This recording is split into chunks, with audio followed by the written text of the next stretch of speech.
Welcome to Big Daddy's Storytime. We're reading Walt Disney's My Side of the Story, our Captain Hook. Darned if you duel, darned if you don't. Alas, Wendy didn't take the news of Pan's missing or passing quite so well. She began to carry on, wailing, weeping like a beach seal. Then, before anyone could stop her, she hustled onto the plank and jumped off the end. Then a most alarming thing happened, or rather, didn't happen.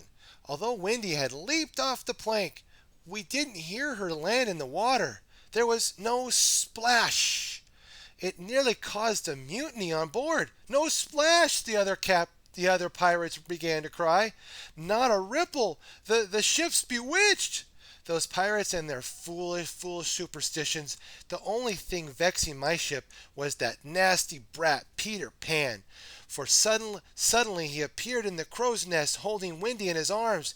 It had all been a trick. By pretending to walk the plank, Wendy had only been trying to distract me so Pan could sneak on board. At once a free-for-all broke out. Boys fighting pirates and pirates fighting boys. Of course, everyone was delighted. Fighting is what boys and pirates live for. But only one good hand left to me. I prefer to stay out of that sort of rumpus. But would Pan let me have a moment of peace? Not on your life. He was after me again, buzzing around my head like a hornet. At least I could stand it no more. You coward, I roared. You wouldn't dare fight old Hook man to man. You'd fly away like a cowardly sparrow. All the boys and pirates stopped and looked at Pan. I could see they'd lost some respect for him. Even Wendy, who'd been having a grand time, wringing her hands and hollering, "Boys, stop fighting at once!" paused her lips with disdain. To try to save face, Peter Pan declared, "I'll fight you man to man with one hand behind my back." Soon as he set his green stockings footed on the ship, he was no match for me. In a flash, I had him cornered.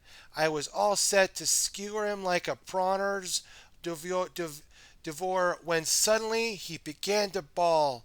"Please," he begged, "I'll do anything you say. I'll cook in the galley. I'll swab the deck. I'll be a codfish before I let you on my ship again," I replied. But I took pity on the whiner and lowered my sword. As I have told you, Peter Pan is not just a coward. He's a cheater, too. As soon as he had saw his chance, he zipped into the air, grabbed the ship's flag, and pulled it over my head. I stumbled and fell over the ship, straight into the mouth of the waiting crocodile. Well, if I'd had two good hands, I would have turned that crocodile into a pair of boots.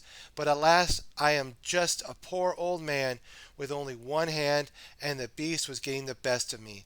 At last, Smee came around with the dinghy. He clobbered the croc with an oar, and I escaped within an inch of my life. What have we learned today, my friends? We learned from Captain Hook, Wendy, Smee, and always Peter Pan that pirates seem unable to tell the truth about a matter. Be good and tell the truth, my friends. Be sure to like, favorite, and subscribe. Stay tuned for more Big Daddy Storytime. God bless.